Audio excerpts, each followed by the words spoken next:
ನಮಸ್ಕಾರ ಸ್ನೇಹಿತರೆ, ಎಲ್ಲರಿಗೂ ಆಸಕ್ತಿ ಅಕಾಡೆಮಿ ಯೂಟ್ಯೂಬ್ ಚಾನಲ್ಗೆ ಸ್ವಾಗತ. ನಾವು ಈ ವಿಡಿಯೋದಲ್ಲಿ most prestigious scholarship Sitaram Jindal foundation scholarship ಬಗ್ಗೆ ಡಿಸ್ಕಷನ್ ಮಾಡೋಣ. ಅದಕ್ಕೂ ಮೊದಲು ನನ್ನ ಚಾನಲ್ಗೆ ನೀವು ಹೊಸಬರಾಗಿದ್ದರೆ ದಯವಿಟ್ಟು ನನ್ನ ಚಾನಲನ್ನು ಸಬ್ಸ್ಕ್ರೈಬ್ ಮಾಡ್ಕೊಳ್ಳಿ, ಹಾಗೆ ವಿಡಿಯೋನ ಲೈಕ್ ಮಾಡಿ, ಎಲ್ಲರಿಗೂ ಶೇರ್ ಮಾಡಿ. ಹಾಗೆ ನಂದು ಒಂದು ವಾಟ್ಸಪ್ ಚಾನಲ್ ಇದೆ, ಆ ಚಾನಲಿನ ಲಿಂಕನ್ನು ಡಿಸ್ಕ್ರಿಪ್ಷನ್ ಬಾಕ್ಸಲ್ಲಿ ಹಾಕಿರ್ತೇನೆ. ನಿಮಗೆ ಯಾವುದೇ ಇನ್ಫಾರ್ಮೇಷನ್ ಬಂದರೂ ಸಹ, ಇದೇ ಥರದ ಸ್ಕಾಲರ್ಶಿಪ್ಸ್ ಆಗಲಿ, ಕಾಂಪಿಟೇಟಿವ್ ರಿಲೇಟೆಡ್ ಇನ್ಫಾರ್ಮೇಷನ್ ಆಗಲಿ, ಯಾವುದೇ ಇನ್ಫಾರ್ಮೇಷನ್ ಬಂದರೂ ಸಹ ಪಾಸ್ ಮಾಡ್ತಿರ್ತೀನಿ. ಹಾಗಾಗಿರೋದ್ರಿಂದ ಪ್ಲೀಸ್ ವಾಟ್ಸಪ್ ಚಾನಲ್ಗೆ ಜಾಯ್ನ್ ಆಗಿ, ನಿಮಗೆ ಇನ್ಫಾರ್ಮೇಷನ್ ಸಿಗ್ತಾ ಇರುತ್ತೆ. ಈಗ ಡೈರೆಕ್ಟಾಗಿ ಬರೋಣ. Sitaram Jindal foundation scholarship it's one of the most prestigious scholarship ಆಗಿರುತ್ತೆ, ಮತ್ತು ಇದು ನಿಮಗೆ ಎವ್ರಿ ಮಂತ್ ಸಿಗುವಂತಹ ಸ್ಕಾಲರ್ಶಿಪ್ ಆಗಿರುತ್ತೆ. ಮತ್ತು ಆಲ್ಮೋಸ್ಟ್ ಎಲ್ಲ ಸ್ಟೂಡೆಂಟ್ಸ್ಗಳಿಗೂ ಸಹ ಈ ಸ್ಕಾಲರ್ಶಿಪ್ ಸಿಗೋದ್ರಿಂದ, ಸೊ ನೀವು ಎಲ್ಲ ಸ್ಟೂಡೆಂಟ್ಸು ನೀವು ಅಪ್ಲೈ ಮಾಡಿ, ಆಲ್ಮೋಸ್ಟ್ ಎಲ್ಲರಿಗೂ ಸಹ ಸ್ಕಾಲರ್ಶಿಪ್ ಸಿಗುತ್ತೆ. ಈಗ ಫಸ್ಟ್ ನಾವು ಡಿಸ್ಕಷನ್ ಮಾಡೋಣ, ಯಾವೆಲ್ಲ ಡಾಕ್ಯುಮೆಂಟ್ಸ್ ಬೇಕು ಮತ್ತು ಏನು ಎಲಿಜಿಬಿಲಿಟಿ ಇದೆ, ಯಾವೆಲ್ಲ ಸ್ಟೂಡೆಂಟ್ಸ್ ಅಪ್ಲೈ ಮಾಡಬಹುದು, ಆಗ ಲಾಸ್ಟ್ ಡೇಟ್ ಏನಿದೆ ಅನ್ನೋದ್ರ ಬಗ್ಗೆ ಫಸ್ಟು ಡಿಸ್ಕಷನ್ ಮಾಡೋಣ. ಓಕೆ, ಈಗ ಫಸ್ಟ್ ಬರೋಣ ಎಲಿಜಿಬಿಲಿಟಿ ಬಗ್ಗೆ. ಇಲ್ಲಿ ನೋಡೋದಾದರೆ ಎಲಿಜಿಬಿಲಿಟಿ ಕ್ರೈಟೀರಿಯಾ ಬಂದು, ಇದು ಮೇಜರ್ ಆಗಿ class 11, class 12, ITI, diploma, graduation ಅಂದರೆ ಡಿಗ್ರಿ ಅಂತ, ಯಾವುದೇ ಥರದ ಗ್ರ್ಯಾಜುಯೇಟ್ ಸ್ಟೂಡೆಂಟ್ಸ್ಗಳಿಗೂ ಅಪ್ಲೈ ಮಾಡ್ಬೋದು. ಲೈಕ್ BA, BSc, BCom, ಹಾಗೆ ಇಂಜಿನಿಯರಿಂಗ್, ಮೆಡಿಕಲ್, ಯಾವುದೇ ರೀತಿಯಾದಂತಹ ಡಿಗ್ರಿ ಸ್ಟೂಡೆಂಟ್ಸು ಅಪ್ಲೈ ಮಾಡಬಹುದು. ಹಾಗೆ ಪೋಸ್ಟ್ ಗ್ರ್ಯಾಜುಯೇಷನ್ ಸ್ಟೂಡೆಂಟ್ಸು ಸಹ ಇದನ್ನು ಅಪ್ಲೈ ಮಾಡಬಹುದು. ಹಾಗೆ ಜನರಲ್ ಫೀಲ್ಡ್ಸ್, ಮೆಡಿಕಲ್, ಇಂಜಿನಿಯರಿಂಗು ಸಹ ಇನ್ಕ್ಲೂಡ್ ಆಗುತ್ತೆ ಇದರಲ್ಲಿ. ಗ್ರ್ಯಾಜುಯೇಷನ್, ಪೋಸ್ಟ್ ಗ್ರ್ಯಾಜುಯೇಷನ್ ಸ್ಟೂಡೆಂಟ್ಸು ಇದನ್ನು ಅಪ್ಲೈ ಮಾಡಬಹುದು. ಹಾಗೆ ನೆಕ್ಸ್ಟ್ ಏಜ್ ಲಿಮಿಟ್ ನೋಡೋದಾದರೆ, ಸೊ ಮ್ಯಾಕ್ಸಿಮಮ್ ಇಯರ್ಸ್ ಬಂದು 30 ಇಯರ್ಸ್ ಒಳಗಡೆ ಇರಬೇಕು ನಿಮ್ಮದು ಅಪ್ಲಿಕೇಶನನ್ನು ಅಪ್ಲೈ ಮಾಡೋದಕ್ಕೆ. ಆಲ್ಮೋಸ್ಟ್ ಇರ್ತೀರ 30 ಇಯರ್ಸ್ ಒಳಗಡೆ ಇರ್ತೀರಲ್ಲ, PUC students, degree, master degree students ಅಂದರೆ ವಿತಿನ್ 30 ಇದ್ದೇ ಇರ್ತೀರ. ನೆಕ್ಸ್ಟ್ ಬರೋದಾದರೆ ಮೇಜರ್ ಪಾಯಿಂಟ್ ಯಾವುದಪ್ಪ ಅಂದರೆ family annual income. Family annual income ಬಂದು, ಫ್ಯಾಮಿಲಿನಲ್ಲಿ ಎಂಪ್ಲಾಯೀಸ್ ಏನಾದ್ರು ಸ್ಯಾಲರಿಡ್ ಎಂಪ್ಲಾಯೀಸ್ ಇದ್ದರೆ, ನಿಮ್ಮ family annual income less than 4 lakhs ಇರಬೇಕು. ಹಾಗೆ ಬೇರೆ ಯಾವ್ದಾದ್ರು ವರ್ಕ್ ಮಾಡದೇ ಇರುವಂಥವರು, so family annual income less than 2.5 lakhs per year ಇರಬೇಕಾಗತ್ತೆ. ಸೊ ನೆಕ್ಸ್ಟ್ ಬಂದು ಅಪ್ಲಿಕೇಶನ್ ಲಿಮಿಟ್ ಏನಪ್ಪ ಅಂತಂದರೆ, ಈ student can apply for the scholarship only once during the entire duration of their course. ಅಂತಂದರೆ ಈಗ ನೀವು ಡಿಗ್ರಿಗೆ ಜಾಯ್ನ್ ಆಗಿದ್ದೀರಾ ಅಂತಂದರೆ, ನೀವು ಒಂದು ಸರಿ ಅಪ್ಲೈ ಮಾಡಿದ್ರೆ ಸಾಕು ಸ್ಕಾಲರ್ಶಿಪ್ಗೆ. ಸಪೋಸ್ ನೀವೇನಾದರೂ ಸ್ಕಾಲರ್ಶಿಪ್ ಸಿಕ್ತು ಅಂತಂದರೆ, ನಿಮಗೆ ಎಂಟೈರ್ ಇಯರ್ ಏನಿರುತ್ತೆ, ಕಂಪ್ಲೀಟೆಡ್ ಕೋರ್ಸ್ ಡ್ಯೂರೇಷನ್ ಏನಿರುತ್ತೆ, ಅಲ್ಲಿವರೆಗೂ ಪ್ರತಿ ತಿಂಗಳು ಸಿಗುವಂತಹ ಸ್ಕಾಲರ್ಶಿಪ್ ಆಗಿರುತ್ತೆ ಇದು. ಓಕೆ, ನೆಕ್ಸ್ಟ್ ಬರೋದಾದರೆ ಜನರಲ್ ಟರ್ಮ್ಸ್ ಆ್ಯಂಡ್ ಕಂಡೀಷನ್ಸ್ ನೋಡಿದ್ರೆ, ಇಲ್ಲಿ ನಿಮಗೆ ಈ ಸ್ಕಾಲರ್ಶಿಪ್ ಸಿಗುವಂಥದ್ದು ಮೇಜಾರಿಟಿ ಏನಪ್ಪ ಅಂತಂದರೆ, ಯಾರಿಗೆ ಯೂಶ್ವಲಿ ಫೈನಾನ್ಷಿಯಲಿ ಸ್ವಲ್ಪ ವೀಕ್ ಇರ್ತಾರೆ, ಸೊ ಆ ಸ್ಟೂಡೆಂಟ್ಸ್ಗಳಿಗೆ ಹೆಲ್ಪ್ ಮಾಡೋ ರೀಸನ್ಗಾಗಿ ಸೊ ಈ ಸ್ಕಾಲರ್ಶಿಪ್ಪನ್ನು ಕೊಡ್ತಿರುವಂಥದ್ದು. ಸೊ ನೀವು ಏನೆಲ್ಲ ಡಾಕ್ಯುಮೆಂಟ್ಸ್ ಕೊಡ್ತೀರಾ ಈಗ ನೆಕ್ಸ್ಟು, ಸೊ ಅದು ಕಂಪ್ಲೀಟಾಗಿ ಪ್ರಾಪರಾಗಿರಬೇಕಾಗತ್ತೆ ಡಾಕ್ಯುಮೆಂಟ್ಸ್ ಎಲ್ಲನೂ. ಸೊ ಅದರಲ್ಲಿ ಯಾವುದೇ ಮಿಸ್ಟೇಕ್ ಮಾಡಿದ್ದೀರಾ ಅಂತಂದರೆ, ಸೊ ನೀವೇನು ಮಾಡ್ತೀರಾ, ಯಾವುದಾದ್ರು ಡಾಕ್ಯುಮೆಂಟನ್ನು, ರಾಂಗ್ ಡಾಕ್ಯುಮೆಂಟ್ಸನ್ನೆಲ್ಲ ಅಪ್ಲೈ ಮಾಡಿ ಏನು ಮಾಡ್ತೀರಾ, ಸೊ ಸ್ಕಾಲರ್ಶಿಪ್ ಏನಾಗುತ್ತೆ, ಕ್ಯಾನ್ಸಲ್ ಆಗೋ ಚಾನ್ಸಸ್ ಇರುತ್ತೆ. ಸೊ ಡಾಕ್ಯುಮೆಂಟ್ಸ್ ನಿಮಗೆ ಇಲ್ಲಿ ಪ್ರಾಪರಾಗಿ ಇರಬೇಕಾಗತ್ತೆ, ಎಲ್ಲ ಡಾಕ್ಯುಮೆಂಟ್ಸನ್ನು ಪ್ರಾಪರಾಗಿ ನೀವು ಕೊಡಬೇಕಾಗತ್ತೆ. ಸೊ ನೆಕ್ಸ್ಟ್ ನೋಡೋದಾದರೆ ಡಾಕ್ಯುಮೆಂಟ್ಸ್ ರಿಕ್ವೈರ್ಡ್, ಏನೆಲ್ಲ ಡಾಕ್ಯುಮೆಂಟ್ಸ್ ಬೇಕಿದ್ದಕ್ಕೆ ಅನ್ನೋ ಚೆಕ್ ಮಾಡೋದಾದರೆ, first copy of latest exam results. So ಅಂತಂದರೆ ನೀವು ಈಗ ಏನು ಜಾಯ್ನ್ ಆಗಿರ್ತೀರ ಕಾಲೇಜಿಗೆ, ಸೊ ಆ ಕಾಲೇಜಿನ ಕಂಪ್ಲೀಟ್ ಅಕಾಡೆಮಿಕ್ಸಿನ ನಿಮ್ಮದು ಡೀಟೇಲ್ಸ್ ಬೇಕಾಗತ್ತೆ. ಸೊ ಅಂತಂದರೆ ನೀವು copy of latest exam results, ಈಗ ನೀವು PUCನಲ್ಲಿ ಜಾಯ್ನ್ ಆಗಿದರೆ 10th ಮಾರ್ಕ್ಸಿನ ರಿಸಲ್ಟ್ಸ್ ಬೇಕಾಗುತ್ತೆ. ಹಾಗೆ ನೀವು ಡಿಗ್ರಿಗೆ ಜಾಯ್ನ್ ಆಗಿದರೆ ಪ್ರೀವಿಯಸ್ ಅಂದರೆ PUC ಮಾರ್ಕ್ಸಿನ ರಿಸಲ್ಟ್ಸ್ ಬೇಕಾಗುತ್ತೆ. ಸೊ ಅದರಲ್ಲಿ ಡೀಟೇಲ್ಸ್ ಇರಬೇಕಾಗುತ್ತೆ, ಮತ್ತು 10th ಮಾರ್ಕ್ಸ್ ಕಾರ್ಡ್ ಬೇಕಾಗುತ್ತೆ. ಹಾಗೆ if the class X result does not included the date of birth and additional proof of date of birth is required. ಅಂತಂದರೆ ನೀವಿಗೇನಾದರೂ 10th ಮಾರ್ಕ್ಸ್ ಕೆಲವೊಂದು ಮಾರ್ಕ್ ಶೀಟ್ಗಳಲ್ಲಿ ಇಲ್ಲಿ ನಿಮಗೆ ಡೇಟ್ ಆಫ್ ಬರ್ತ್ ಇನ್ಕ್ಲೂಡ್ ಮಾಡಿರೋದಿಲ್ಲ, almost state ಬೋರ್ಡಲ್ಲಿ ಇನ್ಕ್ಲೂಡ್ ಆಗೇ ಇರುತ್ತೆ. ಕೆಲವೊಂದು ಬೋರ್ಡ್ಗಳಲ್ಲಿ ಸೊ ಮಾರ್ಕ್ ಶೀಟಲ್ಲಿ ಡೇಟ್ ಆಫ್ ಬರ್ತ್ ಇನ್ಕ್ಲೂಡ್ ಆಗಿರೋದಿಲ್ಲ. ಇನ್ಕ್ಲೂಡ್ ಆಗಿಲ್ಲ ಅಂತಂದರೆ ಮಾತ್ರ ನೀವು ಎಕ್ಸ್ಟ್ರಾ ಡೇಟ್ ಆಫ್ ಬರ್ತ್ಗೆ ಒಂದು ಪ್ರೂಫನ್ನು ನೀವು ಪ್ರೊವೈಡ್ ಮಾಡಬೇಕಾಗತ್ತೆ. ಇಲ್ಲ ಅಂತಂದರೆ ಸೊ ನಿಮಗೆ ಅದೇ 10th ಮಾರ್ಕ್ ಶೀಟೇ ಆಗುತ್ತೆ. Next income proof is very important. ನಿಮ್ಮ ಫ್ಯಾಮಿಲಿ ಆ್ಯನ್ಯುವಲ್ ಇನ್ಕಮ್ ಎಷ್ಟಿರುತ್ತೆ ಅನ್ನುವಂಥದ್ದನ್ನು ಸೊ ಇನ್ಕಮ್ ಸರ್ಟಿಫಿಕೇಟನ್ನು ಪ್ರೊವೈಡ್ ಮಾಡಬೇಕಾಗತ್ತೆ. ಹಾಗೆ ಅಥವಾ ಬಿ ಪಿ ಎಲ್ ಕಾರ್ಡು ಸಹ ಪ್ರೊವೈಡ್ ಮಾಡಬೇಕಾಗತ್ತೆ. ಮತ್ತು ಯಾರಾದರೂ ಎಂಪ್ಲಾಯ್ಡ್ ಆದರೆ ಸೊ ಅವ್ರ ಸ್ಯಾಲ್ರಿ ಸರ್ಟಿಫಿಕೇಟನ್ನು ಅವರು ಪ್ರೊವೈಡ್ ಮಾಡಬೇಕಾಗತ್ತೆ. ಸೊ ಅದಾದ ನಂತರ ಅಡಿಷನಲ್ ಸರ್ಟಿಫಿಕೇಟ್ಸ್ ಇದೆ. ಇಲ್ಲಿ ನಿಮಗೇನಾದ್ರು ಅಪ್ಲಿಕೇಬಲ್ ಆಗುವಂಥದ್ದನ್ನು ನೀವು ಇಲ್ಲಿ ಪ್ರೊವೈಡ್ ಮಾಡಬೇಕಾಗತ್ತೆ. ಅಂದರೆ certificate regarding students admission and annual fees ಅಂತಂದರೆ ನೀವು ಯಾವ ಕಾಲೇಜಿಗೆ ಈಗ ಜಾಯ್ನ್ ಆಗಿರ್ತೀರ ಆ ಕಾಲೇಜಿನ ಟೋಟಲ್ ಆ್ಯನ್ಯುವಲ್ ಫೀಸ್ ಮತ್ತು ಕಂಪ್ಲೀಟಾಗಿ ಫೀಸ್ ಸ್ಟ್ರಕ್ಚರ್, ನಿಮ್ಮದು ಫೀಸ್ ಏನು ಪೇ ಮಾಡಿರ್ತೀರ ಅದರ ಡೀಟೇಲ್ಸನ್ನು ನೀವು ಕಂಪ್ಲೀಟಾಗಿ ಪ್ರಾಪರಾಗಿ ಕಲೆಕ್ಟ್ ಮಾಡಬೇಕಾಗತ್ತೆ, ಆ್ಯನ್ಯುವಲ್ ಫೀಸ್. ನೆಕ್ಸ್ಟ್ ಬಂದು certificate for the college hostels, ಅಂದರೆ ಈಗ ಹಾಸ್ಟೆಲ್ ಸ್ಟೂಡೆಂಟ್ಸ್ಗಳಿಗೂ ಸಹ ಈ ಸ್ಕಾಲರ್ಶಿಪ್ ಕೊಡೋದ್ರಿಂದ ಅಡಿಷನಲ್ ಆಗಿ ಬೆನಿಫಿಟ್ ಸಿಗೋದ್ರಿಂದ ಅಲ್ಲಿ ನೀವು ಕಂಪ್ಲೀಟಾಗಿ ಸೀಲ್ ಆ್ಯಂಡ್ ಸಿಗ್ನೇಚರನ್ನು ತೊಗೊಬರ್ಬೇಕಾಗತ್ತೆ. ನೀವು ಕಾಲೇಜಿಂದ ಆಗಲಿ ಕಾಲೇಜಲ್ಲಿ ಓದ್ತಿರುವಂಥದ್ದಾಗಲಿ ಹಾಸ್ಟೆಲ್ ಸ್ಟೂಡೆಂಟ್ಸ್ ಏನಾದ್ರು ಆಗಿದ್ರೆ ಹಾಸ್ಟೆಲ್ ಸೀಲು ಸಿಗ್ನೇಚರ್ ಬೇಕಾಗುತ್ತೆ. ವಾರ್ಡನ್ ಅವರ ಅಥವಾ ಪ್ರಿನ್ಸಿಪಲ್ ಯಾರಿರ್ತಾರೆ ಅವರದ್ದು ಸೀಲು ಸಿಗ್ನೇಚರ್ ಬೇಕಾಗುತ್ತೆ. ಹಾಗೆ ಹಾಸ್ಟೆಲ್ ಬಿಟ್ಟು ಬೇರೆ ಅಕಾಮಿಡೇಷನ್ ಏನಾದರೂ ಪ್ರೈವೇಟ್ ಆಗಿದ್ದರೆ ಸೊ ಅವರ ಓನರಿನ ಸೀಲು ಸಿಗ್ನೇಚರನ್ನು ಹಾಕ್ಸ್ಕೊಂಡು ತೊಗೊಂಡು ಬರಬೇಕಾಗತ್ತೆ. ಸೊ ಕಂಪ್ಲೀಟಾಗಿ ಮತ್ತು SC/ST ಅವರಾಗಿದ್ದರೆ ನಿಮ್ಮದು ಸರ್ಟಿಫಿಕೇಟ್ಸ್ ಕ್ಯಾಟಗರಿ ಸರ್ಟಿಫಿಕೇಟ್ಸನ್ನು ಸೊ ಅದನ್ನು ಸಹ ನೀವು ಪ್ರೊವೈಡ್ ಮಾಡಬೇಕಾಗತ್ತೆ. ಫಿಸಿಕಲಿ ಹ್ಯಾಂಡಿಕ್ಯಾಪ್ಟ್ ಆಗಿದ್ದರೂ ನೀವು ವ್ಯಾಲಿಡ್ ಸರ್ಟಿಫಿಕೇಟ್ಸನ್ನು ನೀವು ಪ್ರೊವೈಡ್ ಮಾಡಬೇಕಾಗುತ್ತೆ. ಅದ್ರ ಜೊತೆಗೆ bank details it's a mandatory. So bank details ಕಂಪಲ್ಸರಿಯಾಗಿ ನೀವು ಸಬ್ಮಿಟ್ ಮಾಡಲೇಬೇಕಾಗತ್ತೆ. ಪ್ರಾಪರಾಗಿರುವಂತಹ ಡಾಕ್ಯುಮೆಂಟನ್ನು ನೀವು ಪ್ರೊವೈಡ್ ಮಾಡಬೇಕಾಗತ್ತೆ. ಬೆನಿಫಿಟ್ಸ್ ನೋಡೋದಾದರೆ ಇಲ್ಲಿ ನಿಮಗೆ almost tuition fees, additional assistant study material fees ಅಂತ ಹೇಳ್ತಾರೆ. ಬಟ್ ನಿಮಗೆ ಆಲ್ಮೋಸ್ಟ್ ಮೈಂಡಲ್ಲಿರಲಿ ಒಂದು ಪರ್ ಮಂತ್ಗೆ ನಿಮಗೆ ಒಂದು 3500ವರೆಗೂ ಬರುವಂತಹ ಸ್ಕಾಲರ್ಶಿಪ್ ಇದು ಪರ್ ಮಂತ್. ಅಂದರೆ ಓವರಾಲ್ ನೀವು ಕನ್ಸಿಡರ್ ಮಾಡಿದ್ರೆ ಆಲ್ಮೋಸ್ಟ್ ನಿಮಗೆ ಒಂದು 35,000ವರೆಗೂ ನಿಮಗೆ ಸಿಗುವಂತಹ ಸ್ಕಾಲರ್ಶಿಪ್ ಆಗಿರುತ್ತೆ. ಒಂದು 35,000 to 40,000 ಅವರೇಜ್ ಆಗಿ ಇಯರ್ಲಿ ಸಿಗುವಂತಹ ಸ್ಕಾಲರ್ಶಿಪ್. ಒಂದು ಅವರೇಜ್ ಆಗಿ ನೀವು ಹೇಳೋದಾದ್ರೆ 3,500ವರೆಗೂ ಒಂದು ಅವರೇಜ್ ಆಗಿ ಇಟ್ಕೋಬೋದು ಪರ್ ಮಂತ್ಗೆ. ಸೊ ಹಾಗಾಗಿರೋದ್ರಿಂದ ನಿಮ್ಮ ಏನೆಲ್ಲ ಡಾಕ್ಯುಮೆಂಟ್ಸ್ ಇರುತ್ತೆ ಅದನ್ನು ನೀಟಾಗಿ ಪ್ರೊವೈಡ್ ಮಾಡಿ ಅದಾದ ನಂತರ ಅಪ್ಲೈ ಮಾಡೋದಕ್ಕೆ ಸ್ಟಾರ್ಟ್ ಮಾಡಿ. ಲಾಸ್ಟ್ ಡೇಟ್ ನೋಡೋದಾದರೆ ಇಲ್ಲಿ ಲಾಸ್ಟ್ ಡೇಟ್ ನೀವು ನೋಡ್ಬೋದು, ಫಸ್ಟ್ ಬಿಗಿನಿಂಗಲ್ಲೇ ಮೆನ್ಷನ್ ಮಾಡಿದ್ದಾರೆ. It will be consider from 1st June to 31st May ಅಂತಂದರೆ 1 ಅಕಾಡೆಮಿಕ್ ಇಯರ್ ಫುಲ್ವರೆಗೂ ನೀವು ಅಪ್ಲೈ ಮಾಡ್ಬೋದು ಅಂತ ಹೇಳಿದ್ದಾರೆ. ಹಾಗಾಗಿರೋದ್ರಿಂದ ಬಟ್ ನೀವು ವೆಯ್ಟ್ ಮಾಡೋಕ್ಕೆ ಹೋಗ್ಬಿಡಿ. ನಿಮ್ಮ ಹತ್ರ ಡಾಕ್ಯುಮೆಂಟ್ಸ್ ಇದ್ದರೆ, ಈಗ ಇಂಜಿನಿಯರಿಂಗ್ ಸ್ಟೂಡೆಂಟ್ಸ್ ಇರ್ತಾರೆ, ಈಗ ಸ್ವಲ್ಪ ಕೌನ್ಸಿಲಿಂಗ್ ಡಿಲೇ ಆಗೋದ್ರಿಂದ ಅವ್ರು ಆಗಸ್ಟ್, ಸೆಪ್ಟೆಂಬರ್, ಅಕ್ಟೋಬರ್ ಆ ರೇಂಜ್ವರೆಗೂ ಬೇಕಾದ್ರೆ ಅಪ್ಲೈ ಮಾಡ್ಬೋದು. November, December, next 31st May apply ಮಾಡ್ಬೋದು ಅಂತ ಹೇಳಿದ್ದಾರೆ. But as early as possible apply ಮಾಡ್ಕೊಳ್ಳಿ. ಹಾಗಾಗಿರೋದ್ರಿಂದ ನೆಕ್ಸ್ಟ್ ಬಂದು ಯಾವ ರೀತಿಯಾಗಿ ಅಪ್ಲೈ ಮಾಡೋದು ಅನ್ನೋದನ್ನು ನೋಡೋಣ. ಗೂಗಲಲ್ಲಿ ಹೋಗಿ ಜಿಂದಾಲ್ ಸ್ಕಾಲರ್ಶಿಪ್ 2026 ಅಂತ ಟೈಪ್ ಮಾಡಿದ್ರೆ ನೀವು ನೋಡ್ಬೋದು ಇಲ್ಲಿ Sitaram Jindal foundation charitable trust in Bangalore ಅಂತ. ಆಮೇಲೆ ಕ್ಲಿಕ್ ಮಾಡಿದ ತಕ್ಷಣ ನಿಮ್ಗೆ ಈ ಥರ ಹೋಮ್ ಪೇಜ್ ಓಪನ್ ಆಗುತ್ತೆ. ಸೊ ಅಪ್ಲೈ ಫಾರ್ ಸ್ಕಾಲರ್ಶಿಪ್ ಮೇಲೆ ಕ್ಲಿಕ್ ಮಾಡಿದ್ರೆ ರೈಟ್ ಸೈಡಲ್ಲಿರುವಂಥದ್ದನ್ನು ಇಲ್ಲಿ ನೋಡ್ಬೋದು. ಅಪ್ಲೈ ನಾವು ಅಂತ ಇನ್ನೊಂದು ಆಪ್ಷನ್ ಸಿಗುತ್ತೆ ನಿಮಗೆ. ಸೊ ಅದ್ರ ಮೇಲೆ ಕ್ಲಿಕ್ ಮಾಡಿದ್ರೆ ನಿಮಗೆ ಫಸ್ಟು ಲಾಗಿನ್ ರಿಜಿಸ್ಟ್ರೇಷನ್ ಮಾಡ್ಕೋಬೇಕಾಗತ್ತೆ. ಲೆಫ್ಟ್ ಸೈಡಲ್ಲಿ ನಿಮ್ಗೆ ಕಾಣಿಸ್ತಿದೆಯಲ್ವಾ. ಸೊ ಆ ರಿಜಿಸ್ಟರ್ ನಾವು ಮೇಲೆ ಕ್ಲಿಕ್ ಮಾಡಿದ್ರೆ ಫಸ್ಟು ನೀವೇನು ಮಾಡಬೇಕಾಗತ್ತೆ, ಈ ಡೀಟೇಲ್ಸನ್ನು ಅಕೌಂಟನ್ನು ಕ್ರಿಯೇಟ್ ಮಾಡಬೇಕಾಗತ್ತೆ. ಫುಲ್ ನೇಮನ್ನು ಎಂಟ್ರಿ ಮಾಡಿ as per the 10th mark sheet, ಮತ್ತು ಮೊಬೈಲ್ ನಂಬರನ್ನು ಎಂಟ್ರಿ ಮಾಡಿ ಸೆಂಡ್ OTP ಮೇಲೆ ಕ್ಲಿಕ್ ಮಾಡಿದ ತಕ್ಷಣ OTP ಬರುತ್ತೆ ನಿಮಗೆ ಮೊಬೈಲ್ ನಂಬರ್ಗೆ. ಸೊ OTPಯನ್ನು ಎಂಟ್ರಿ ಮಾಡಿ ನೆಕ್ಸ್ಟ್ ಇಮೇಲ್ ಐ ಡಿನ ಪ್ರಾಪರಾಗಿರುವ ಇಮೇಲ್ ಐ ಡಿನ ಎಂಟ್ರಿ ಮಾಡಿ ಸೆಂಡ್ OTP ಮೇಲೆ ಕ್ಲಿಕ್ ಮಾಡಿದ್ರೆ ಅಲ್ಲಿ ಇಮೇಲಲ್ಲಿ ಏನಾಗಿರುತ್ತೆ ಅಂದರೆ ನಿಮಗೆ ಸ್ಪ್ಯಾಮ್ ಅಂತ ಒಂದಿರುತ್ತೆ.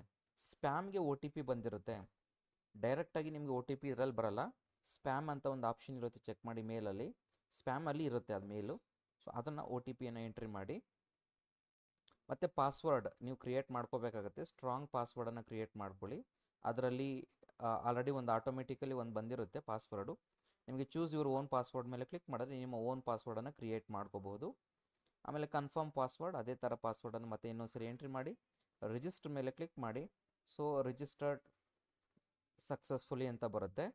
ನೆಕ್ಸ್ಟ್ ರಿಜಿಸ್ಟ್ರೇಷನ್ ಆದಮೇಲೆ ನಿಮಗೆ ಸೊ ಲಾಗಿನ್ ಆಗಬೇಕಾಗತ್ತೆ. ಸೊ ಇಲ್ಲಿ ನೋಡ್ಬೋದು, ಇಲ್ಲಿ ಲಾಗಿನ್ ಇದೆಯಲ್ವಾ, ಲಾಗಿನ್ ಮೇಲೆ ಕ್ಲಿಕ್ ಮಾಡಿದ್ರೆ ಸೊ ನಿಮ್ಮ ಡೀಟೇಲ್ಸನ್ನು ಎಂಟ್ರಿ ಮಾಡಿ ಕಂಪ್ಲೀಟಾಗಿ. ಸೊ ಡೀಟೇಲ್ಸನ್ನು ಮತ್ತು ಲಾಗಿನ್ ಮೇಲ್ ID ಅಥವಾ ಮೊಬೈಲ್ ನಂಬರನ್ನು ಎಂಟ್ರಿ ಮಾಡಿ, ಪಾಸ್ವರ್ಡನ್ನು ಎಂಟ್ರಿ ಮಾಡಿ ಲಾಗಿನ್ ಆಗಬೇಕಾಗತ್ತೆ. ಲಾಗಿನ್ ಆದಮೇಲೆ ಸೊ ನೀವು ಯಾವತ್ತಾದರೂ ಅಪ್ಲಿಕೇಶನ್ ಅಪ್ಲೈ ಮಾಡಿದರೆ ಇಲ್ಲಿ ಡೀಟೇಲ್ಸ್ ಇರುತ್ತೆ. ಇಲ್ಲಾಂದರೆ ಡೈರೆಕ್ಟಾಗಿ ನೀವೇನು ಮಾಡ್ಬೋದು ಅಂದರೆ ಅಪ್ಲೈ ನೌ ಬಟನ್ ಇಲ್ಲಿದೆ ನೋಡ್ಬೋದು, ಅಪ್ಲೈ ಸ್ಕಾಲರ್ಶಿಪ್ ಅಂತ ಇದೆಯಲ್ವಾ, ಅದ್ರ ಮೇಲೆ ಕ್ಲಿಕ್ ಮಾಡಿದ್ರೆ ಸೊ ನಿಮಗೆ once again terms and conditions ಬರುತ್ತೆ. ಇದನ್ನು ಮತ್ತೆ ಇನ್ನೊಂದು ಸರಿ ಓದ್ಕೊಳ್ಳಿ ನೀಟಾಗಿ.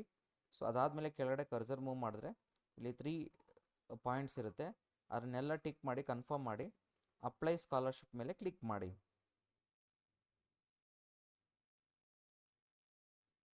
ಓಕೆ, ಅಪ್ಲೈ ಸ್ಕಾಲರ್ಶಿಪ್ ಮೇಲೆ ಕ್ಲಿಕ್ ಮಾಡಿದ್ರೆ ಸೊ ನೀವು ನೋಡ್ಬೋದು ಇದು ಡೀಟೇಲ್ಸ್ ಎಲ್ಲ ಕೇಳುತ್ತೆ.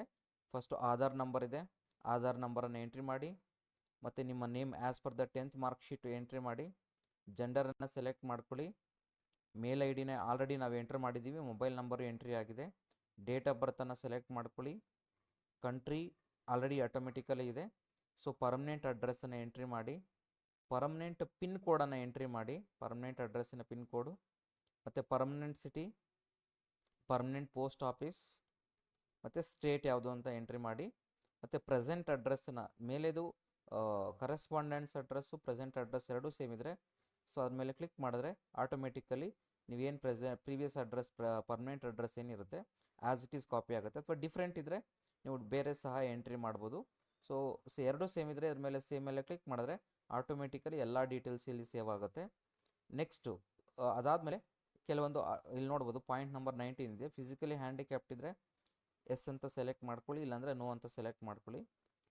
Ward of ex service man ಅಂತಂದರೆ ಸರ್ವಿಸಲ್ಲಿ ಯಾರಾದರೂ ಇದ್ದರೆ ಅವರ ಮಕ್ಕಳಾಗಿದ್ದರೆ ಸೊ ಎಸ್ ಅಂತ ಸೆಲೆಕ್ಟ್ ಮಾಡ್ಕೊಳ್ಳಿ, ಇಲ್ಲ ಅಂತಂದರೆ ನೋ ಅಂತ ಸೆಲೆಕ್ಟ್ ಮಾಡ್ಕೊ. ಅಥವಾ belong to BPL family, BPL card ಇದ್ದರೆ ಎಸ್ ಅಂತ ಸೆಲೆಕ್ಟ್ ಮಾಡ್ಕೊಳ್ಳಿ, ಇಲ್ಲ ಅಂತಂದರೆ ನೋ ಅಂತ ಸೆಲೆಕ್ಟ್ ಮಾಡ್ಕೊಳ್ಳಿ. ಮತ್ತು ಡಾಕ್ಯುಮೆಂಟ್ ರಿಲಿವೆಂಟ್ ಡಾಕ್ಯುಮೆಂಟ್ ನಂಬರನ್ನು ಎಸ್ ಅಂತ ಸೆಲೆಕ್ಟ್ ಮಾಡಿಕೊಂಡ್ರೆ ಅದು ರೆಫರೆನ್ಸ್ ನಂಬರ್ ಕೇಳುತ್ತೆ, ಅಂದರೆ BPL ಕಾರ್ಡ್ ನಂಬರ್ ಕೇಳುತ್ತೆ, ಸೊ ಎಂಟ್ರಿ ಮಾಡಬೇಕಾಗುತ್ತೆ. ನೋ ಅಂತ ಸೆಲೆಕ್ಟ್ ಮಾಡಿಕೊಂಡ್ರೆ ನಿಮ್ಗೆ ಯಾವುದೇ ರೀತಿಯಂಥ ನಂಬರ್ ಕೇಳೋದಿಲ್ಲ, ಬಟ್ ನಿಮ್ಮ BPL ಕಾರ್ಡ್ ಇದ್ದರೆ ಹಾಕಿದ್ರೆ ಬೆಟರು. ಸೊ ಇಲ್ಲಿ ಎಂಟ್ರ್ ಮಾಡಬೇಕಾಗತ್ತೆ. ನೆಕ್ಸ್ಟ್ ಅದಾದ ನಂತರ ಸಿಂಗಲ್ ಪೇರೆಂಟ್ ಚೈಲ್ಡ್ ಆಗಿದ್ದರೆ ಸೊ ಎಸ್ ಅಂತ ಸೆಲೆಕ್ಟ್ ಮಾಡ್ಕೊಳ್ಳಿ, ಇಲ್ಲಾಂದ್ರೆ ನೋ ಅಂತ ಸೆಲೆಕ್ಟ್ ಮಾಡ್ಕೊಳ್ಳಿ. ಆರ್ಫನ್ ಅನಾಥರಾಗಿದ್ದರೆ ಎಸ್ ಅಂತ ಸೆಲೆಕ್ಟ್ ಮಾಡ್ಕೊಳ್ಳಿ, ಇಲ್ಲಾಂತಂದರೆ ನೋ ಅಂತ ಸೆಲೆಕ್ಟ್ ಮಾಡ್ಕೊಳ್ಳಿ. ಅದಾದಮೇಲೆ ನೆಕ್ಸ್ಟು ಸೇವ್ ಅಂಡ್ ನೆಕ್ಸ್ಟ್ ಮೇಲೆ ಕ್ಲಿಕ್ ಮಾಡಿ. ನೀವು ನೋಡ್ಬೋದು record has been saved successfully ಅಂತ ಬರುತ್ತೆ. ಓಕೆ, ನೆಕ್ಸ್ಟ್ ಬಂದು ಸೆಕೆಂಡ್ ಪೇಜ್ಗೆ ಹೋಗುತ್ತೆ. ನೆಕ್ಸ್ಟ್ ಡೀಟೇಲ್ಸನ್ನು ಎಂಟ್ರಿ ಮಾಡಬೇಕಾಗತ್ತೆ. ಎಜುಕೇಷನ್ ಇನ್ಸ್ಟಿಟ್ಯೂಷನ್ ಡೀಟೇಲ್ಸನ್ನು ಎಂಟ್ರಿ ಮಾಡಬೇಕಾಗತ್ತೆ. ಕಂಟ್ರಿ ಇದೆ, ಪಿನ್ ಕೋಡನ್ನು ಎಂಟ್ರಿ ಮಾಡಬೇಕು, ಅಗೇನ್ ಸಿಟಿಯನ್ನು ಸೆಲೆಕ್ಟ್ ಮಾಡ್ಕೊಳ್ಬೇಕು, ಕಾಲೇಜ್ ಪೋಸ್ಟ್ ಆಫೀಸ್ ಕಾಲೇಜ್ ಯಾವ ಪೋಸ್ಟ್ ಆಫೀಸಲ್ಲಿ ಇದೆ ಅನ್ನೋದನ್ನು ಸೆಲೆಕ್ಟ್ ಮಾಡ್ಕೋಬೇಕು, ಹಾಗೆ ಯಾವ ಸ್ಟೇಟು, ಹಾಗೆ ಪ್ರೆಸೆಂಟ್ ಕಾಲೇಜ್ ಅಥವಾ ಸ್ಕೂಲಿನ ಅಡ್ರೆಸ್ ಎಂಟ್ರಿ ಮಾಡಬೇಕಾಗತ್ತೆ, ಕಾಲೇಜಿನ ಮೇಲ್ ID ಎಂಟ್ರಿ ಮಾಡಬೇಕಾಗತ್ತೆ, ಕಾಲೇಜಿನ ಫೋನ್ ನಂಬರ್ ಎಂಟ್ರಿ ಮಾಡಬೇಕಾಗತ್ತೆ, ಮತ್ತು ಪ್ರೀವಿಯಸ್ ಎಕ್ಸಾಮ್ ಸೊ ಯಾವ ಎಕ್ಸಾಮನ್ನು ನೀವು ಕ್ಲಿಯರ್ ಮಾಡಿದ್ದೀರಾ.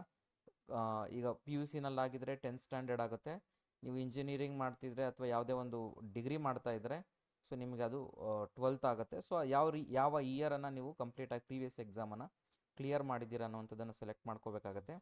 ಪ್ರೀವಿಯಸ್ ಇಯರನ್ನು ಸೆಲೆಕ್ಟ್ ಮಾಡ್ಕೋಬೇಕಾಗತ್ತೆ, ಯಾವ ಇಯರ್ ಅಂತ. ಒಬ್ಟೈನ್ ಮಾರ್ಕ್ಸಿಂದ ಪ್ರೀವಿಯಸ್ ಎಕ್ಸಾಮ್ ಯಾವ್ದು ಬರ್ದಿದ್ದೀರಾ ಅದರ ಮಾರ್ಕ್ಸನ್ನು ಎಂಟ್ರಿ ಮಾಡಬೇಕು. ಟೋಟಲ್ ಮಾರ್ಕ್ಸಿಂದ ಪ್ರೀವಿಯಸ್ ಎಕ್ಸಾಮ್ ಆ್ಯಂಡ್ ಒಬ್ಟೈನ್ ಮಾರ್ಕ್ಸನ್ನು ಎಂಟ್ರಿ ಮಾಡಬೇಕಾಗತ್ತೆ. ನೆಕ್ಸ್ಟ್ ಫೈನಲ್ ಮಾರ್ಕ್ಸು, ಪರ್ಸೆಂಟೇಜು, ಮತ್ತು ಕರೆಂಟ್ ಕೋರ್ಸ್ ಈಗ ಪ್ರೆಸೆಂಟ್ಲಿ ಯಾವ ಕೋರ್ಸನ್ನು ನೀವು ಮಾಡ್ತಿದ್ದೀರಾ ಅನ್ನುವಂಥದ್ದನ್ನು ಎಂಟ್ರಿ ಮಾಡಬೇಕಾಗತ್ತೆ, ಸೆಲೆಕ್ಟ್ ಮಾಡ್ಕೋಬೇಕಾಗತ್ತೆ. PUC ಆದರೆ PUC, ಡಿಗ್ರಿ ಆದರೆ ಡಿಗ್ರಿ.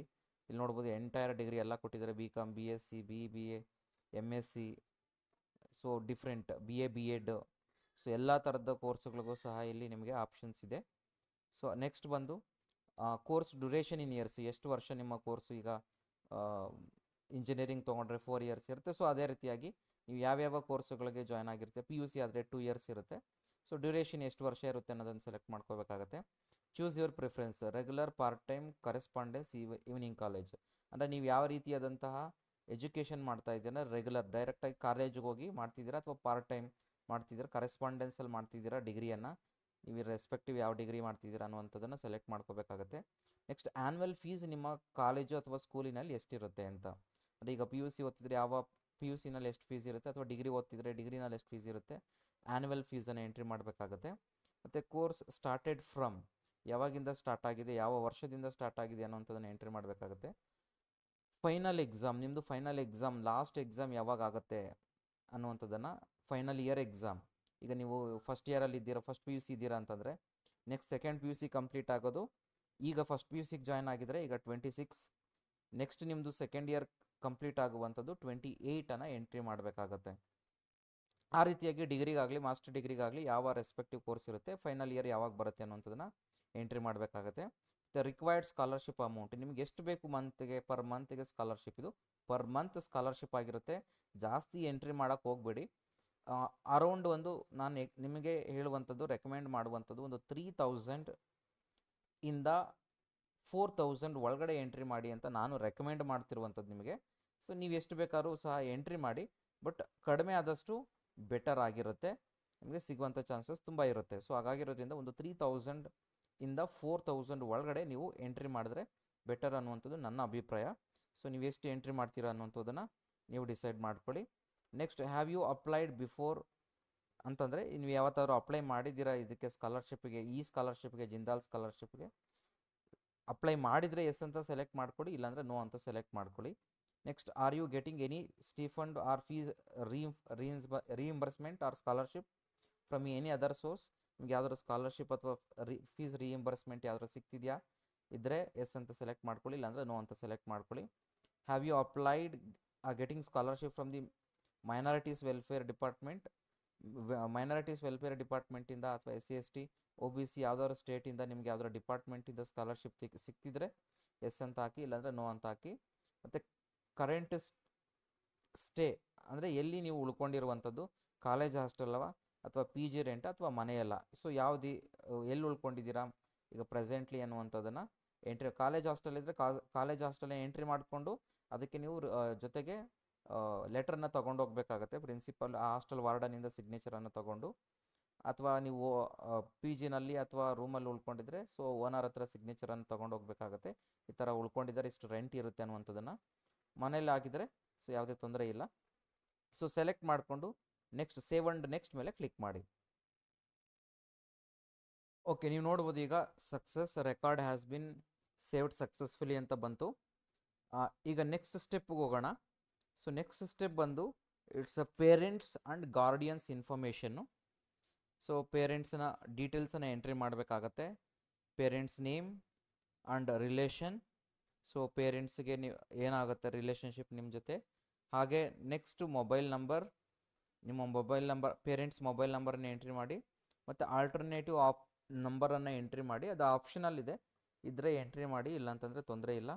ಇಮೇಲ್ ID ಅಷ್ಟೇ, parents email ID also optional, ಇದ್ದರೆ ಎಂಟ್ರಿ ಮಾಡಿ, ಇಲ್ಲಾಂದರೆ ತೊಂದರೆ ಇಲ್ಲ. ನೆಕ್ಸ್ಟ್ ಆಕ್ಯುಪೇಷನನ್ನು ಸೆಲೆಕ್ಟ್ ಮಾಡ್ಕೋಬೇಕಾಗತ್ತೆ, ಅಥವಾ ಸ್ಯಾಲ್ರಿ ಎಂಪ್ಲಾಯ್ಡಾ ಅಥವಾ ಅದರ್ಸ್ ಅಥವಾ ಪೆನ್ಷನ್ ಏನಿದೆ ವರ್ಕ್ ಮಾಡ್ತಿರ್ತಾರೆ ಪೇರೆಂಟ್ಸ್ ಅನ್ನುವಂಥದ್ದಕ್ಕೆ ಸೆಲೆಕ್ಟ್ ಮಾಡ್ಕೋಬೇಕಾಗತ್ತೆ. ಮತ್ತು ಫ್ಯಾಮಿಲಿ ಆ್ಯನ್ಯುವಲ್ ಇನ್ಕಮ್ ಎಷ್ಟಿರುತ್ತೆ ಅನ್ನುವಂಥದ್ದನ್ನು ಎಂಟ್ರಿ ಮಾಡಬೇಕಾಗತ್ತೆ. ಸೊ ನಿಮ್ಮ ಇನ್ಕಮ್ ಸರ್ಟಿಫಿಕೇಟಲ್ಲಿ ಎಷ್ಟಿರುತ್ತೋ ಅಷ್ಟನ್ನೇ ಎಂಟ್ರಿ ಮಾಡಿ. ಸೊ ನೀವು ಬೇರೆ ನಂಬರನ್ನು ಎಂಟ್ರಿ ಮಾಡಿದ್ರೆ ಅಪ್ಲಿಕೇಶನ್ ರಿಜೆಕ್ಟ್ ಆಗೋ ಚಾನ್ಸಸ್ ಇರುತ್ತೆ. ಸೊ ಹಾಗಾಗಿರೋದ್ರಿಂದ ಫ್ಯಾಮಿಲಿ ಆ್ಯನ್ಯುವಲ್ ಇನ್ಕಮ್ ಸರ್ಟಿಫಿಕೇಟಲ್ಲಿ ಏನಿರುತ್ತೋ ಆ ಡೀಟೇಲ್ಸನ್ನೇ ಎಂಟ್ರಿ ಮಾಡಿ. ಅದಾದಮೇಲೆ ಸೇವ್ ಅಂಡ್ ನೆಕ್ಸ್ಟ್ ಮೇಲೆ ಕ್ಲಿಕ್ ಮಾಡಿ. ಓಕೆ, ನೋಡ್ಬೋದು next once again success record has been saved successfully ಅಂತ ಬಂತು. ಈಗ ಮೇಜರಾಗಿ ಲಾಸ್ಟ್ ಸ್ಟೆಪ್ಪಿಗೆ ಬರೋಣ. ಸೊ ಇಲ್ಲಿ ನೋಡ್ಬೋದು currently online payment transfer through our system are not supported for ಗ್ರಾಮೀಣ ಬ್ಯಾಂಕ್ ಅಕೌಂಟ್ಸ್. ಸೊ ಹಾಗಾಗಿರೋದ್ರಿಂದ ಗ್ರಾಮೀಣ ಬ್ಯಾಂಕ್ ಅಕೌಂಟ್ಸನ್ನು ಬಿಟ್ಟು ಬೇರೆ ಅಕೌಂಟನ್ನು ಡೀಟೇಲ್ಸನ್ನು ಎಂಟ್ರಿ ಮಾಡಬೇಕಾಗತ್ತೆ. ಸೊ IFSC ಕೋಡನ್ನು ಎಂಟ್ರಿ ಮಾಡಿ, ಬ್ಯಾಂಕ್ ಡೀಟೇಲ್ಸ್ದು ಬ್ಯಾಂಕ್ ನೇಮ್ ಯಾವ ಬ್ಯಾಂಕ್ ನೇಮ್ ಅಂತ ಎಂಟ್ರಿ ಮಾಡಿ, ಅಕೌಂಟ್ ನಂಬರನ್ನು ಎಂಟ್ರಿ ಮಾಡಿ. ನೆಕ್ಸ್ಟ್ ಬೆನಿಫಿಷರಿ ನೇಮ್ ಏನಿರುತ್ತೆ ಅದನ್ನು ಎಂಟ್ರಿ ಮಾಡಿ, ಮತ್ತು ಬ್ರ್ಯಾಂಚ್ ಯಾವ ಬ್ರ್ಯಾಂಚ್ ಅಡ್ರೆಸ್ಸನ್ನು ಎಂಟ್ರಿ ಮಾಡಿ. ಸೊ ಬ್ಯಾಂಕ್ ಪಾಸ್ಬುಕ್ಕನ್ನು ಅಪ್ಲೋಡ್ ಮಾಡಬೇಕಾಗತ್ತೆ. ಸೊ ಅದಾದಮೇಲೆ ಅಪ್ಲೋಡ್ ಮಾಡಿದ್ದಾದಮೇಲೆ ಸಬ್ಮಿಟ್ ಬಟನ್ ಮೇಲೆ ಕ್ಲಿಕ್ ಮಾಡಿ. Okay, record has been saved successfully ಅಂತ ಬರುತ್ತೆ. ಸೊ ಇಲ್ಲಿಗೆ ನಿಮ್ಮ ಅಪ್ಲಿಕೇಶನ್ ಕಂಪ್ಲೀಟ್ ಆಗುತ್ತೆ. ಈಗ ನೋಡ್ಬೋದು ಫೈನಲ್ ಆಗಿ ಏನಪ್ಪ ಅಂದರೆ ಅಪ್ಲಿಕೇಶನ್ ರಿವ್ಯೂ ಮತ್ತು ಫೈನಲ್ ಸಬ್ಮಿಷನ್ ಅಂತಂದರೆ ಈಗ ಏನೆಲ್ಲ ಕಂಪ್ಲೀಟ್ ಅಕೌಂಟ್ ಡೀಟೇಲ್ಸನ್ನು ನೀವು ಕಂಪ್ಲೀಟಾಗಿ ಎಂಟ್ರಿ ಮಾಡಿದ್ದೀರಾ ಎಲ್ಲನೂ. ಸೊ ಇದೆಲ್ಲ ಸೆಲೆಕ್ಷನ್ ಇದೆ. ಎಡಿಟ್ ಮಾಡ್ಕೊಳ್ಳೋ ಹಾಗಿದ್ರೆ ಆಪ್ಷನ್ ಇದೆ, ಇಲ್ಲಿ ಎಲ್ಲ ಡೀಟೇಲ್ಸ್ ಎಡಿಟ್ ಮಾಡ್ಕೊಳ್ಳೋಕೆ ಆಪ್ಷನ್ ಇದೆ. ಸೊ ಚೆಕ್ ಮಾಡ್ಕೊಳ್ಳಿ ಎಲ್ಲ ಡೀಟೇಲ್ಸನ್ನು ನೀಟಾಗಿ. ಇನ್ನೇನಾದ್ರು ಸ್ಟಿಲ್ ಎಡಿಟ್ ಮಾಡ್ಕೊಳ್ಬೇಕು ಅನ್ನೋಂಗಿದ್ರೆ ಎಡಿಟ್ ಮಾಡ್ಕೊಳ್ಳಿ, ಇಲ್ಲಾಂದರೆ ಫೈನಲಾಗಿ ಏನು ಮಾಡಿ ಅಂದರೆ ಸಬ್ಮಿಟ್ ಅಪ್ಲಿಕೇಶನ್ ಮೇಲೆ ಕ್ಲಿಕ್ ಮಾಡಿ. So this is final submission, you won't be able to make changes after this. So ಇದಾದಮೇಲೆ ಯಾವುದೇ ಚೇಂಜಸ್ ಮಾಡೋ ಆಪ್ಷನ್ ಸಿಗೋದಿಲ್ಲ ನಿಮಗೆ. ಅದಕ್ಕೆ ಮುಂಚೆನೇ ನೀಟಾಗಿ ಇನ್ನೊಂದ್ಸರಿ ನೀಟಾಗಿ ಚೆಕ್ ಮಾಡ್ಕೊಳ್ಳಿ ಎಲ್ಲ ಡೀಟೇಲ್ಸು ಸಬ್ಮಿಷನ್ ಮಾಡೋದಕ್ಕೆ ಮುಂಚೆ. ಆಮೇಲೆ ಫೈನಲ್ ಒಂದ್ಸರಿ ನೀವು ಸಬ್ಮಿಷನ್ ಬಟನ್ ಮೇಲೆ ಕ್ಲಿಕ್ ಮಾಡಿದ್ರೆ ಯಾವುದೇ ರೀತಿಯಾದ ಚೇಂಜಸ್ ಮಾಡೋದಕ್ಕೆ ಆಪ್ಷನ್ಸ್ ಇರೋದಿಲ್ಲ. ಸೊ ಫೈನಲಾಗಿ ಕನ್ಫರ್ಮ್ ಆ್ಯಂಡ್ ಫೈನಲ್ ಸಬ್ಮಿಷನ್ ಮೇಲೆ ಕ್ಲಿಕ್ ಮಾಡಿದ ತಕ್ಷಣ ನಿಮಗೆ ನೋಡ್ಬೋದು ಅಪ್ಲಿಕೇಶನ್ ನಂಬರ್ ಡೀಟೇಲ್ಸ್ ಎಲ್ಲ ನಿಮ್ಮ ಮೇಲ್ ಐ ಡಿಗೆ ಹೋಗಿರುತ್ತೆ. ಇದನ್ನು ಬೇಕಾದ್ರೆ ಸ್ಕ್ರೀನ್ಶಾಟ್ ತೊಗೊಂಡು ಇಟ್ಕೊಳ್ಳಿ. ಸೊ ನಿಮ್ಮ ಡೀಟೇಲ್ಸು ನೋಡ್ಬೋದು ಇಲ್ಲಿ ಅಪ್ಲಿಕೇಶನಲ್ಲಿ ಇಲ್ಲಿ ನೋಡಿರುತ್ತೆ ಟೋಟಲ್ ಸ್ಕಾಲರ್ಶಿಪ್ ಅಲೋಡ್ ಅಂತ ಇಲ್ಲಿರುತ್ತೆ. ನಿಮ್ಮ ನೋಡಿ already sanctioned available slots total scholarships 50 ಇದೆ ಓವರಾಲು. ಆಲ್ರೆಡಿ ಸ್ಯಾಂಕ್ಷನ್ಡ್ ಆಗಿರುವಂಥದ್ದು ಇಲ್ಲ. ಸೊ ನೋಡ್ಬೋದು ಡೀಟೇಲ್ಸು ನಿಮಗೆ ಸ್ಕಾಲರ್ಶಿಪ್ ಸ್ಟೇಟಸ್ಸು ಸಹ ಇಲ್ಲಿ ಅವೈಲಬಿಲಿಟಿ ಇದೆ. ಸೊ ಈ ರೀತಿಯಾಗಿ ನೀವು ಸ್ಕಾಲರ್ಶಿಪ್ಪನ್ನು ಮತ್ತು ಫರ್ದರ್ ಸ್ಕಾಲರ್ಶಿಪ್ ನಿಮಗೆ ಆಗಿದೆಯಾ ಇಲ್ವಾ ಅನ್ನುವಂಥದ್ದನ್ನು, ನೀವು ಎಲಿಜಿಬಲ್ ಆಗಿದ್ದೀರಾ ಇಲ್ವಾ ಅನ್ನುವಂಥದ್ದನ್ನು ಫರ್ದರ್ ಅವರು ನಿಮಗೆ ಇನ್ಫಾರ್ಮ್ ಮಾಡ್ತಾರೆ.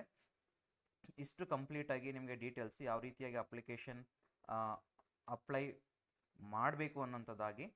ಸೊ ಈ ವಿಡಿಯೋ ನಿಮಗೆ ಯೂಸ್ ಆಗಿದೆ ಅಂದ್ಕೊಂಡಿರ್ತೀನಿ. ಸೊ ದಯವಿಟ್ಟು ವಿಡಿಯೋನ ಲೈಕ್ ಮಾಡಿ, ಎಲ್ಲರಿಗೂ ಆದಷ್ಟು ಶೇರ್ ಮಾಡಿ, ಎಲ್ಲರಿಗೂ ಯೂಸ್ ಆಗಲಿ, ಮ್ಯಾಕ್ಸಿಮಮ್ ಎಲ್ಲರಿಗೂ ಯೂಸ್ ಆಗಲಿ ಅಂತ ಕೇಳ್ಕೊಳ್ತಿದ್ದೀನಿ. Thank you all.